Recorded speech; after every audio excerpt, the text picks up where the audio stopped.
Isaiah Bond was going to be one of the top pass catchers on the open market following his departure from Alabama, and certainly was going to take a ton of visits to see where he best fit.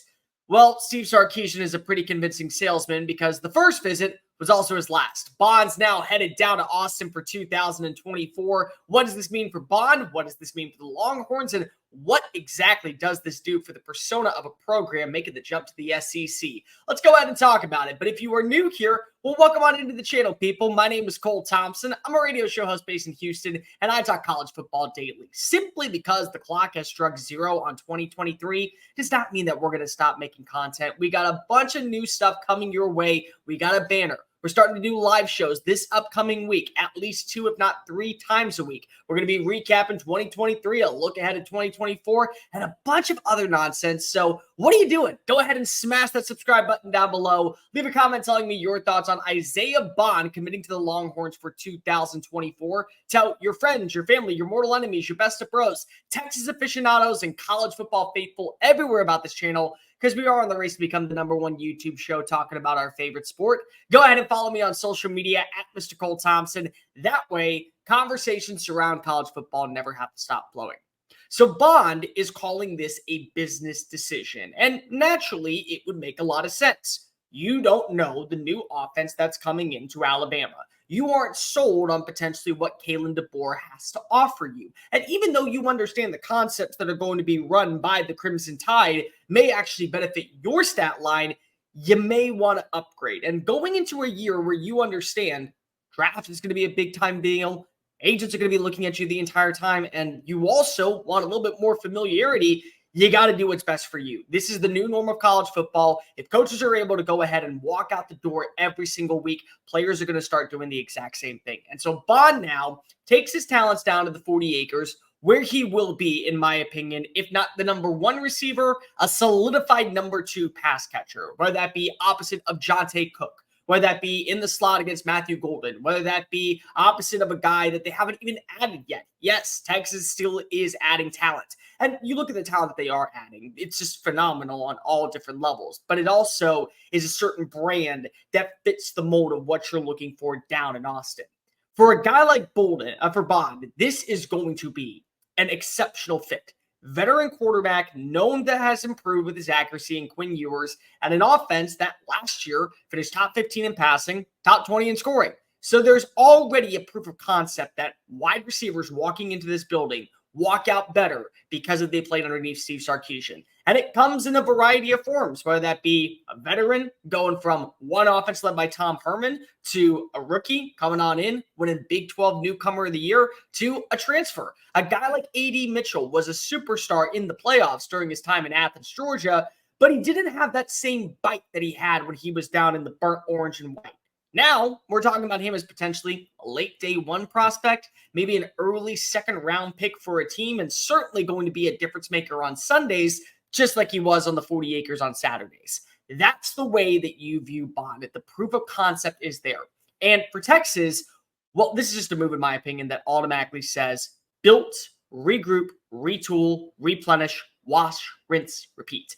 You look at the best programs in college football every single year. That is their MO. And it's very challenging to get to that level at a consistent basis. In fact, you can make an argument that there's only 3 teams that conscientiously always know that is the formula to get back to where we know it. Alabama's 1, Georgia's 2, Ohio State's 3. Nope, Michigan doesn't fall in that category. Florida State doesn't fall in that category. USC certainly does not fall in that category. Clemson's lost a little bit of that juice. You can say the same thing about LSU right now and a few other programs. They all want to get to that end goal, but proof of concept, it's those 3 schools. But Texas starting to do the same thing. They feel content about the way their roster is constructed. Back-to-back top 3 recruiting classes, not to mention a stability set in terms of veteranship with a combination of young emerging talent that saw limited but promising reps going into last season. Guy like Jonte Cook, only 189 receiving yards, but he did come up big during the spring game, and we did get a glimpse of what could end up being Xavier Worthy's replacement. Meanwhile, you look at the transfers that are coming in. They all have this pedigree about them of being clutch players. That's something that I think is really different than you look at other teams. You can go out in the transfer portal and add in 25 players.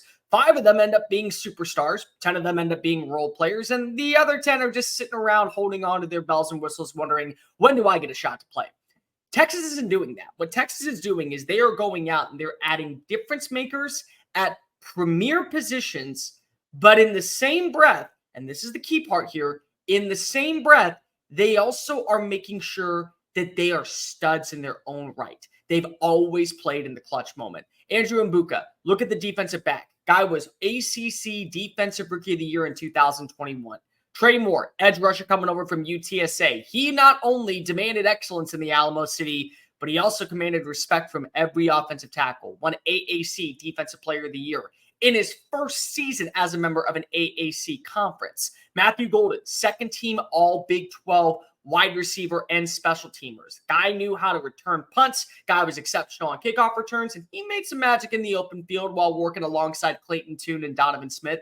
Those are the type of talents that are now residing in Austin, and Bond fits the bill. 4th and 31, you need a big-time play, 17s at the back of the end zone against Auburn in the Iron Bowl, and you see the hearts of hundreds of thousands of Tigers, clad in the orange and blue, crumble because of Isaiah Bond made the catch. Those are the type of players that are now coming down to Austin, and it's a standard. And the good thing is about a standard, when you add in these type of talents, not only are they going to the school because they see the proof of the process working, but also they are going to have to learn what their expectations are inside the locker room. When you bring back Quinn Ewers, when you bring back a David Bendo, when you bring back in guys like a Jihade Barron, any one of those talents, those are your leaders that will demand everyone follows a standard.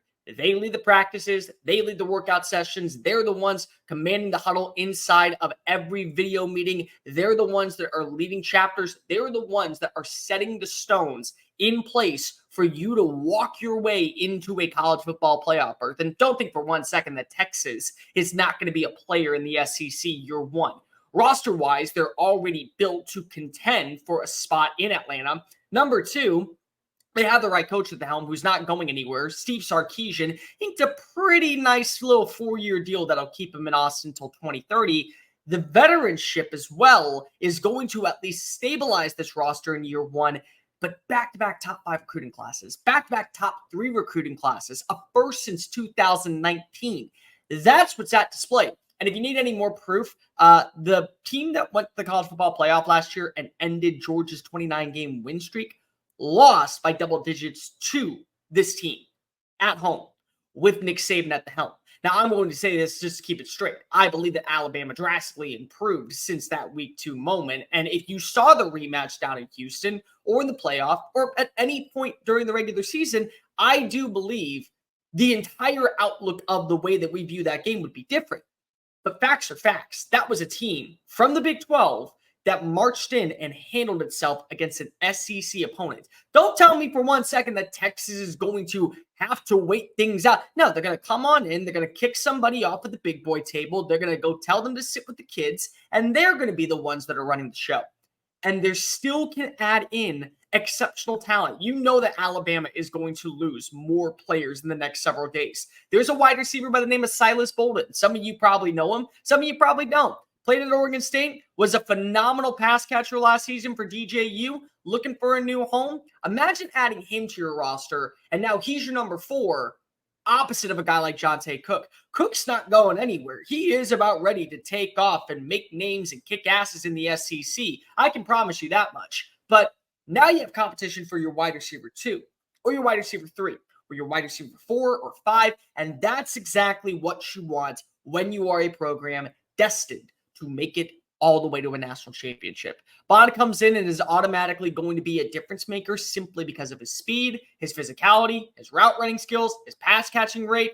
He is going to a program that is expected to once again be right at the precipice of all conversations when it comes to the college football playoff, but he's working with a veteran quarterback. He's a veteran receiver that understands offensive concepts, and more importantly, he's a guy that can come in right away and set the tone in practice. This is what you're looking for when you are a team trying to build. Never take a step back, only take a step forward. Adding in a player like Isaiah Bond does that for Texas. And now the question doesn't turn to, will they make it to Atlanta?